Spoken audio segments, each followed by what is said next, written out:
ओम शांति। आज है 21 अक्टूबर 2025। प्रातः मुरली। अब सुनते हैं महावाक्यों को सार में।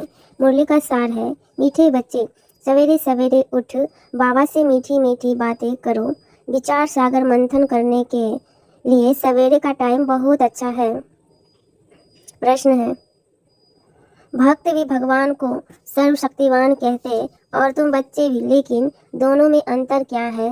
उत्तर है, वह कहते भगवान तो जो चाहे वो कर सकता है, सब कुछ उसके हाथ में है, लेकिन तुम जानते हो बाबा ने कहा है मैं भी ड्रामा के बंधन में हूँ। ड्रामा सर्वशक्तिवान है। बाप को सर्वशक्तिवान इसलिए कहा जाता क्योंकि उनके पास सर्व को सदगति देने की शक्ति है। ऐसा राज्य स्थापन करता जिसे कभी कोई छीन नहीं सकता। धारणा के लिए मुख्य सार। पहली पॉइंट है, सवेरे सवेरे उठकर बाबा से मीठी मीठी बातें करनी है। रोज खुशी की खुराक खाते हुए अतीन्द्रिय सुख का अनुभव करना है।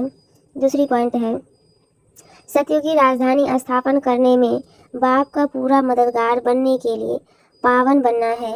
याद से विकर्म विनाश करने हैं। भोजन भी शुद्धि से बनाना है। वरदान है, दिव्य गुणों के आवाहन द्वारा सर्व अवगुणों की आहुति देने वाले संतुष्ट आत्मा भव।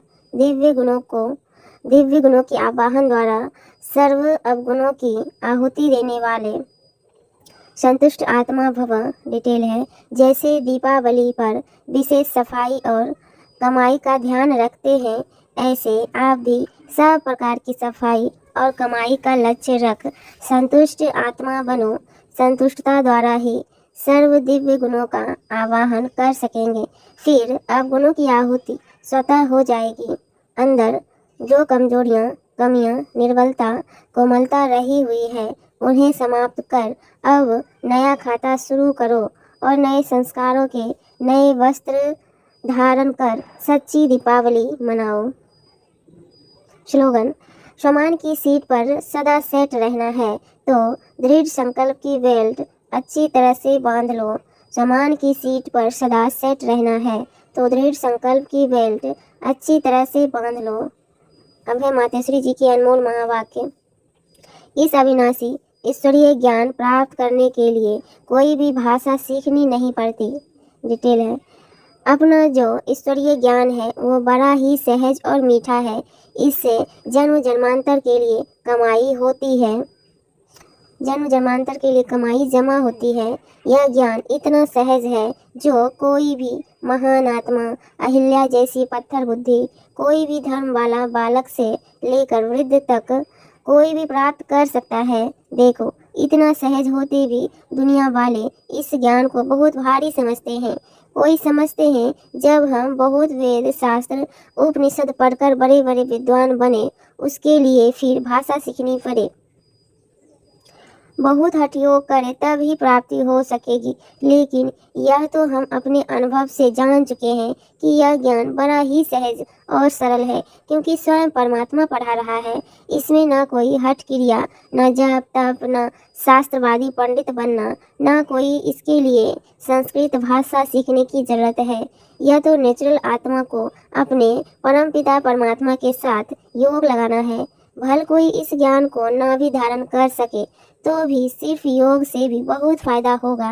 इससे एक तो पवित्र बनते हैं, दूसरा फिर कर्म बंधन भस्मीभूत होते हैं और कर्मातीत बनते हैं। इतनी ताकत है इस सर्वशक्तिवान परमात्मा की याद में। भले वो अपने साकार ब्रह्मा तन द्वारा हमें योग सिखला रहे हैं, परंतु याद फिर भी डायरेक्ट उस ज्योति स्वरूप शिव परमात्मा को करना है। उस याद से ही कर्म बंधन की मैल उतरेगी। अच्छा, ओम शांति। अब है अव्यक्त इशारे। स्वयं और सर्व के प्रति मनसा द्वारा योग की शक्तियों का प्रयोग करो। डिटेल, शांति की शक्ति का प्रयोग पहले स्व के प्रति तन की व्याधि के ऊपर करके देखो। इस शक्ति द्वारा कर्म बंधन का रूप मीठे संबंध के रूप में बदल जाएगा। यह कर्म भोग, कर्म का करा बंधन साइलेंस की शक्ति से पानी की लकीर मिसल अनुभव होगा। भोगने वाला नहीं, भोगना भोग रही हूँ यह नहीं, लेकिन साक्षी दृष्टा हो, इस हिसाब किताब का दृश्य भी देखते रहेंगे। अच्छा, ओम शांति, ओम शांति, ओम शांति।